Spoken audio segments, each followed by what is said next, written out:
విరసం సాహిత్య పాఠశాల చేసిన మీ అందరికీ, అలాగే సభాధ్యక్షులు ఉజ్వల్ గారికి, సిఎస్ఆర్ ప్రసాద్ గారికి, వేదిక మీద ఉన్న వక్తలకు, సాహితీ స్రవంతి రాష్ట్ర కమిటీ పక్షాన సాహిత్యాభినందనలు. మిత్రులారా, ఉదయం నుంచి చాలా విషయాలు వక్తలు మాట్లాడారు.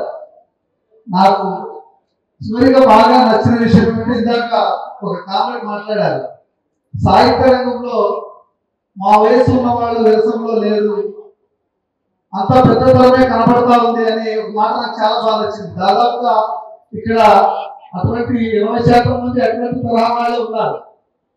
దాదాపు మా ఏజ్ గ్రూప్ వాళ్ళు అనుకోండి ఒక 10% కంటే ఎక్కువ లేదు. అంటే మనం ప్రగతిశీల సాహిత్యాన్ని, సాంస్కృతిక విప్లవాన్ని నిర్మించడంలో మనం ఎంత వెనుకబడ్డామో అర్థమవుతాము. అంటే ఈ తరం వాళ్ళు చేయలేదని కాదు, కొత్త తరాన్ని సమీకరించే ప్రయత్నాలు మనం ఏమి చేయడం లేదు అనే సంకేతాలు నాకు ఈ సభ ద్వారా తెలుస్తాం. ఫాసిస్ట్ రాజ్యంలో ఉండి స్వేచ్ఛ కోరుకోవడం పెద్ద చోటు, పాలకుడు దుర్మార్గుడు అని తెలిసిన తర్వాత కూడా మనము లౌకికత్వం, ప్రయాసం అనే మాటలు బహుశా ఈ రాజ్యంలో నిషేధం. స్వాతంత్రం కంటే ముందు కానీ దాదాపు 2014 కంటే ముందు అనేక రాజకీయ ఆర్థిక సంక్షేమాలు ఈ దేశాన్ని కమ్మేశాయి. కానీ భావజాల రంగంలో వచ్చిన సంక్షేమం మాత్రం 2014 తర్వాత మనం చూస్తూ ఉన్నాం. అది ఖచ్చితంగా గమనించాల్సిన విషయం. మిత్రులారా, ఒక దశలో ఈ ఏడాది సెప్టెంబర్ 27న దేశవ్యాప్తంగా ఒక సంఘం 100 సంవత్సరాల ఉత్సవాలు చేయడానికి సిద్ధమవుతా ఉంది. మీ అందరికీ తెలిసిన ఆ సంస్థ పేరు చెప్పాల్సిన పని లేదు. ఈ ఏడాది సెప్టెంబర్ 27న 100 ఉత్సవాలు చేయడానికి సిద్ధంగా ఉంది. ఈ దేశాన్ని హిందూ రాష్ట్రంగా చేసే పని క్రియాశీలకంగా చేస్తా ఉంది. ప్రగతిశీల శక్తులమైన మనం మాత్రం చేయడంలో చాలా వెనుకబడ్డాం. నిజంగా చెప్పాలంటే 0.05% మాత్రమే మన పోరాటాలు ఉన్నాయని మాత్రమే నిజంగా నమ్ముతున్నాను. నేను చాలా జిల్లాలో తిరుగుతూ ఉంటాను, పర్యటిస్తున్నాననే మాట చాలా పెద్దగా, చాలా జిల్లాలు తిరుగుతుంటున్న సందర్భంలో ఒక కవిని నేను కలవాలని ఒక జిల్లాకు వెళ్ళినప్పుడు ప్రగతిశీల సంఘంలో, అంటే బహుశా ప్రోగ్రెసివ్ థాట్స్ ఉన్న సాహిత్య సంఘంలో కదా ఆయన పనిచేసేది. ఆయనతో కొద్దిగా మాట్లాడితే కొత్త విషయాలు తెలుస్తాయి, జిల్లా సాహిత్య విషయాలు తెలుస్తాయని నేను ఆయన ఫోన్ చేస్తే, నేను 6 తర్వాత కలుస్తానన్నాడు. నేను ఒక ఆఫీస్ రూమ్ లో ఉన్నాను. 6 తర్వాత ఏమన్నా లేట్ అయిందంటే నేను ఒక పూజా కార్యక్రమంలో ఉన్నాను అన్నాడు. ఆయన ప్రగతిశీల భావజాల దృక్పథం ఉన్న సాహిత్య సంఘంలో ఉన్న వ్యక్తి. అంటే నేను ఆ సంఘం పేరేమో చెప్పను. నేను నిజంగా మనము ఎంత వెనకబడ్డాము. సాంస్కృతిక విప్లవాన్ని సాధించడంలో కానీ, విప్లవోద్యమాన్ని నిర్మించడంలో కానీ ప్రగతిశీల సంఘాల పాత్ర చాలా తక్కువ ఉందని నేను నమ్ముతా ఉన్నాను. బహుశా నేను దక్షిణ భారతదేశంలో చాలా చోట్ల చదువుకున్నాను. మైసూరులో చదువుకున్నాను, బెంగళూరులో చదువుకున్నాను. అక్కడ వాళ్ళు క్రియాశీలకంగా రాష్ట్రాలు క్రియాశీలకంగా పాల్గొంటారు, చాలా గొప్ప విప్లవోద్యమాలు నిర్మిస్తారు. మన తెలుగు రాష్ట్రాల్లో నాకెందుకు అంతగా కనిపించడం లేదు అని అనిపిస్తూ ఉంది. బహుశా ఇది నా అవగాహన తక్కువేమో తెలియదు, కానీ నా పరిశీలన దృక్పథంతో మాత్రమే చెప్తున్నారు. అయితే విమర్శ పాత్ర లేదు, నిర్మాణం పాత్ర లేదు, క్రియాశీలక రచనల పాత్ర లేదు. ఏది రాష్ట్రానికి కవిత్వం, ఏది రాష్ట్రానికి సాహిత్యం అని కొనసాగుతున్న సందర్భంలో మనం నిజంగా అలా గడిపేస్తున్నాం. నిజంగా సీరియస్ సాహిత్య సృజన లేదు. వాళ్ళేమో చాలా క్రియాశీలకంగా పోరాడుతున్నారు. అసలు ఈరోజు దేశవ్యాప్తంగా వాళ్ళ ధర్మాన్ని బలోపేతం చేయడానికి చాలా చాలా తీవ్రంగా కృషి చేస్తున్నారు. వాళ్ళు క్రియాశీలకంగా 7 అంశాల మీద పోరాడుతున్నారు. మనం అది గమనించడం లేదు. ఒకటి, ప్రాచీన భారతదేశ చరిత్ర చాలా ఘనమైన చరిత్ర అని వాళ్ళు ప్రమోట్ చేస్తా ఉన్నారు. ప్రాచీన భారతదేశ చరిత్ర, శాస్త్రీయ విజ్ఞానం అంతా వాళ్ళ సాధువులోనే ఉంది. అటువంటి సమాజంలో మనం ఉన్నాం. మీరంతా శాస్త్రీయ దృక్పథం లేని వాళ్ళని చాలా గొప్పగా ప్రమోట్ చేస్తా ఉన్నారు. అలాగే వాళ్ళ శక్తులందరినీ ఒక గొడుగు కింద తెచ్చే ప్రయత్నాలు కూడా చేస్తా ఉన్నారు. అది మనం గమనించడం లేదు. వాళ్ళ ప్రధానమైన శత్రువులు ముస్లింలు, క్రిస్టియన్లు, కమ్యూనిస్టులు. ఈ 3 వర్గాలని అంతం చేస్తే ఇక వాళ్ళ రాజ్యం బాగా హిందూ రాష్ట్ర రాజ్య స్థాపన చాలా గొప్పగా ఏర్పడొచ్చనే చాలా బలమైన భావజాలంతో వాళ్ళు ఉన్నారు. ఇది భావజాల రంగంలో వచ్చినటువంటి మార్పు అది మనం గమనించడం లేదు. గమనించిన దానికి తగ్గట్టుగా క్రియాశీలకమైన ప్రణాళికలు, క్రియాశీలకమైన పోరాటాలు మనం చేయడం లేదు. అంతేకాకుండా విద్యను కాషాయీకరించే ప్రయత్నాలు చేస్తూ ఉన్నారు. తిరుగుబాటు ఉద్యమాలు మాత్రం విద్యారంగంలో లేవు. విద్యారంగంలో కాషాయీకరణ చేసే ప్రయత్నాలు చేస్తున్నారు. మీరు పాఠ్య పుస్తకాలు చూడండి, కాషాయీకరించబడ్డాయి పాఠ్య పుస్తకాలు. దాని గురించి మాట్లాడే మేధస్సు రంగమే లేదు. ఇవన్నీ జరుగుతున్నాం, మనం మౌనంగా ఉన్నాం. ఎక్కడ మాట్లాడతాం మనము? ఎటువంటి సందర్భంలో మాట్లాడతాము? అనేక సంక్షేమాలు ఎదుర్కొంటున్నాము. భావజాల రంగంలో వస్తున్నటువంటి ఇంత సంక్షేమాన్ని ఎదుర్కోవడంలో మనం మాత్రం చాలా విఫలమవుతున్నామని మాత్రం నేను బలంగా అనుకున్నాను. అయితే మాట్లాడడం లేదా? కర్ణాటకలో అనంతమూర్తి మాట్లాడలేదా? అలాగే తమిళనాడులో పెరుమాళ్ మాట్లాడలేదా? ప్రకాశం మాట్లాడుతూనే ఉన్నాడు. దేవుడు మాధవ్ మాట్లాడుతున్నాడు. తెలీదా మనకు? అదే మాట్లాడుతున్న వాళ్ళ సంఖ్య 0.05% అన్నారు. అందుకే దేవుడు మాధవ్ మాట్లాడుతున్నాడు. ఇటీవల కాలంలో మీరు చూసారో లేదో, బందర్ నేపథ్యం మాట్లాడుతున్నాడు.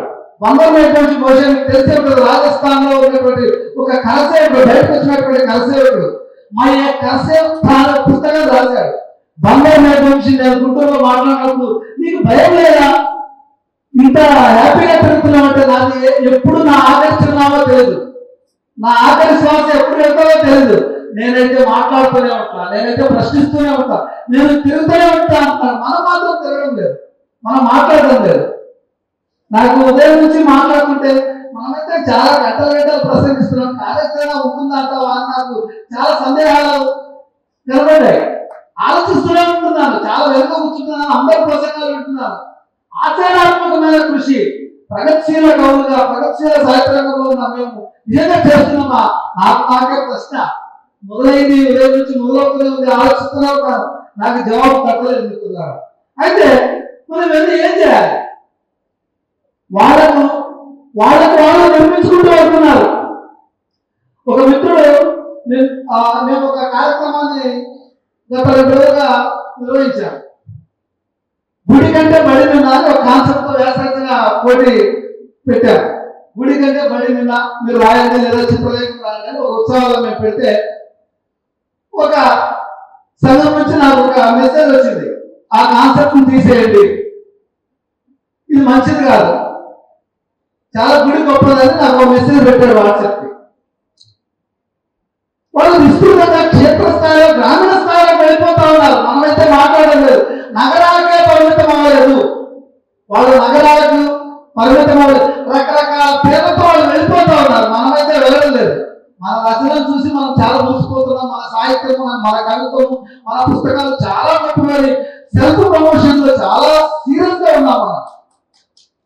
కానీ అసలు మనం చేయాల్సిన పని, నిన్న ఒక మిత్రులతో మాట్లాడుతున్నప్పుడు, మనం పుస్తకాల మీద కూడా చాలా సమీక్షలు చేస్తూ ఉంటాము, సమీక్షలు రాస్తూ ఉంటాము. అసలైంది మాట్లాడడం లేదని ఒక మిత్రుడు రాత్రి నాతో ఫోన్లో మాట్లాడుతూ, నాకు ఆశ్చర్యం, నిజమే కదా. నాకు పుస్తకం పంపిస్తే నేను ఒక రచన వాళ్ళ మీద చాలా గొప్పగా రాశానని చెప్తున్నాను. అసలు విషయాన్ని చెప్పడం లేదు. మనం చేయాల్సిన పని చేయకుండా వేరే ఏవేవో చేస్తున్నామని నాకు అనిపిస్తా ఉంది. మనము అసలైన ఉద్యమాన్ని నిర్మించడంలో ఖచ్చితంగా మనం ఫెయిల్ అయ్యాం. మనది భిన్నమైన దారి ఉన్నప్పుడు మనందరిది ఒకే దారి, మనం చివరికి గమ్యం చేరాల్సింది ఒకే గమ్యంలోనే ఉండాల్సిందే. వాటికి మనం ఖచ్చితంగా ఆ రోజు రాబోయే తరానికి మనం జవాబు చెప్పాల్సింది. 1974 జనవరి 13వ తేదీన కర్నూలులో విరసం రాష్ట్ర మహాసభలు జరిగాయి.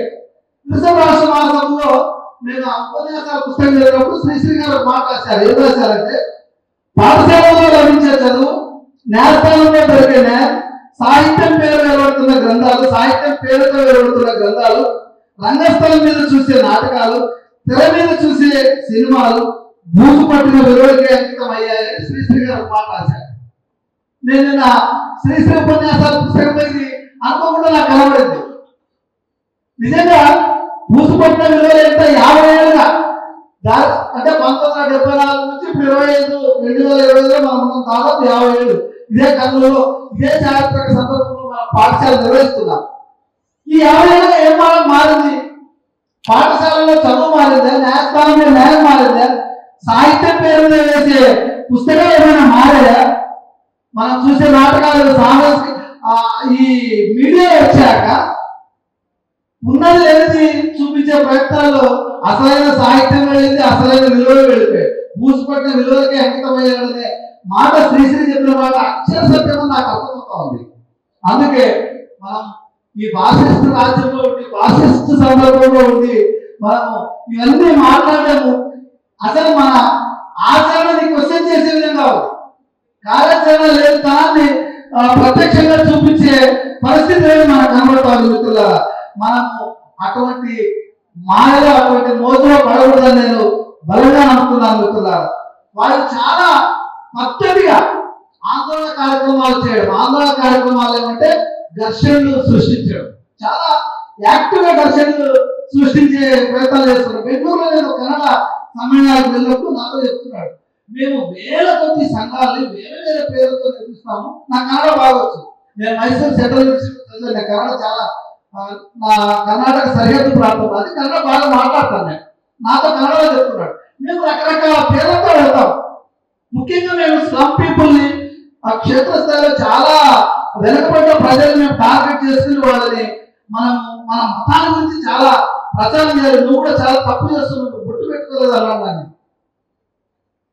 అవును, మర్చిపోయినట్లున్నాను, నేను నాకేం ఇంట్లో పెట్టలేదని చెప్పాను. నేను ఉద్యమాలు పుట్టిన కుటుంబాల నుంచి వచ్చాను కాబట్టి మాకు అది మొదటి నుంచి అలవాట్లేదు, అర్థం కాలేదు నాకు. చాలా వాళ్ళు చేసే ప్రణాళిక మొత్తం చెప్పాడు నాకు, దాదాపు గంట సేపు కన్నడలో. నాకు ఆశ్చర్యమైంది, మనల్ని మనం కంపేర్ చేస్తున్నప్పుడు మనం చాలా వెనకబడ్డాం, మనం చేయలేదు. మన రచనలు, మన ప్రగతిశీల రచనలు, మన ప్రగతిశీల కవలే చదవడం లేదు. ప్రగతిశీల సాహిత్యాన్ని ప్రోత్సహించే మాట దేవుడు కూడా చేయలేదు, మన భౌతిక వాళ్ళే. కానీ ఇటువంటి సందర్భంలో మనం ఉన్నప్పుడు ఎటువంటి రాజ్యాన్ని మనం కాంక్షించాలి మిత్రులారా? ఈరోజు రాజ్యము పురస్కారాల పేరుతో, అవార్డుల పేరుతో చాలా మంది ప్రగతిశీల భావజాలు ఉన్న కౌరవ కలిసే పరిస్థితిలో ఉంది. ఈరోజు వాళ్ళంతా ఆ దారిలో నడుస్తూ ఉన్నారు, చాలా మంది వెళ్ళిపోతా ఉన్నారు. మనం వాళ్ళని కూడా రక్షించుకోలేని స్థితిలో మనం ఉన్నాం, ఉన్న వాళ్ళని కూడా రక్షించుకోవడం లేదు. ఇటువంటి సందర్భంలో అసలు ఈ సంక్షేమం గురించి, అసలు సంక్షేమంలో ఉన్న మునిగిపోయిన మనం సంక్షేమం గురించి ఏం మాట్లాడాలో అర్థం కావడం చెప్తున్నారు. సంక్షేమంలో మునిగిపోయి ఉన్నాం మనం.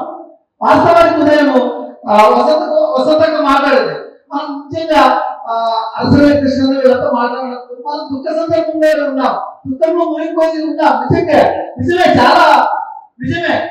మరి ఆ కన్నీళ్లకు జవాబు చెప్పాల్సింది ఎవరు? ఒక కొత్త తరాన్ని మనం సృష్టిస్తున్నామా?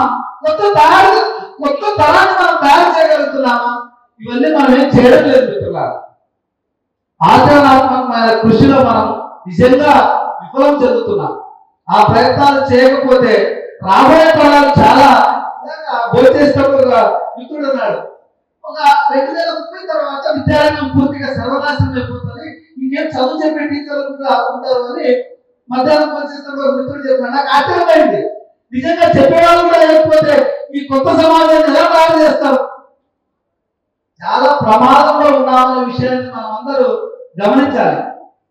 అసలు 100% ప్రజాస్వామ్యము, సెక్యులరిజం ఇవన్నీ మాటలు ఇవన్నీ ఇప్పుడు మాట్లాడే స్థితిలో లేదు. 10 ఏళ్ళుగా పాలిస్తున్నటువంటి ఆయన నోట్లో ఇంతవరకు ఆ మాట రాలేదు, ఇంకేం మాట్లాడుతున్నారు? కాబట్టి మిత్రులారా, నాకు ఇచ్చిన సమయం అయిపోయిందని భావిస్తూ ఇబ్బంది సార్ లేసిన అర్థమైంది. అయితే ఈ సాహిత్య పాఠశాల మనం బయటికి వెళ్ళేటప్పుడు ఒక కొత్త ప్రణాళికలతో మనల్ని పంపాలని నేను భావిస్తున్నాను. ఈ దిశగా అందరూ ప్రయత్నం చేయాలని కోరుకుంటూ నాకు ఇచ్చిన అవకాశాన్ని ఈ రకంగా వినియోగించుకున్నారని భావిస్తూ అవకాశం ఇచ్చిన విద్యార్థులకు ధన్యవాదాలు.